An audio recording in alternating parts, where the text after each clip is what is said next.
Hi, my name is Jennifer. I'm applying to the Cape Riverside Scholarship.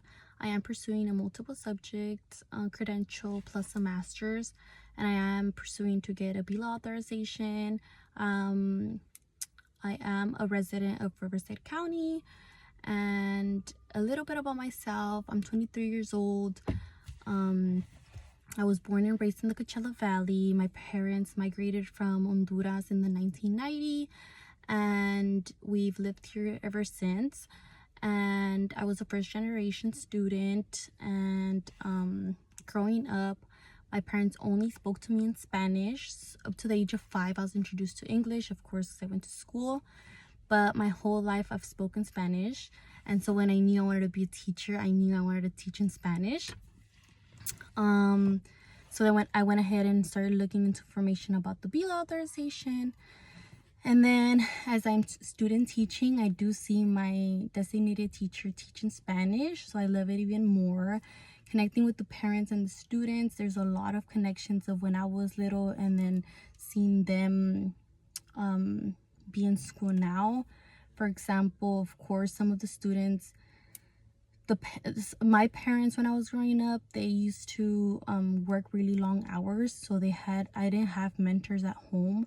So what I would do is seek out to my teachers for help, and that inspires me to be a good teacher and one day be that for my students. And now that I student teach, I see it happening to my students, so I try my best to always be a mentor.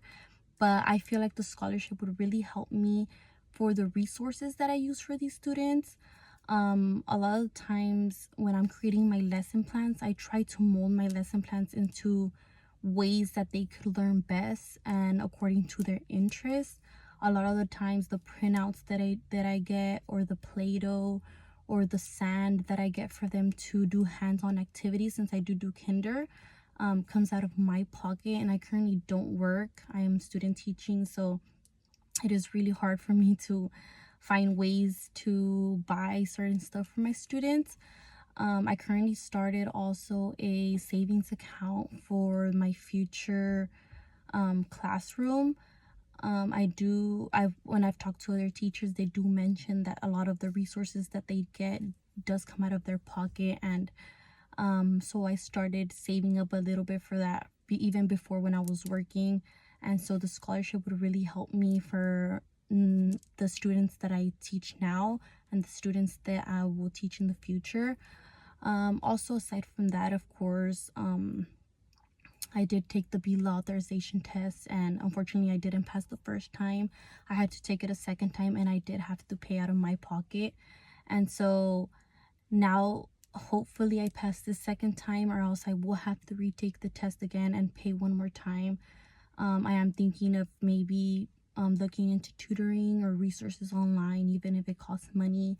But yeah, that's how the scholarship would help me out. Thank you.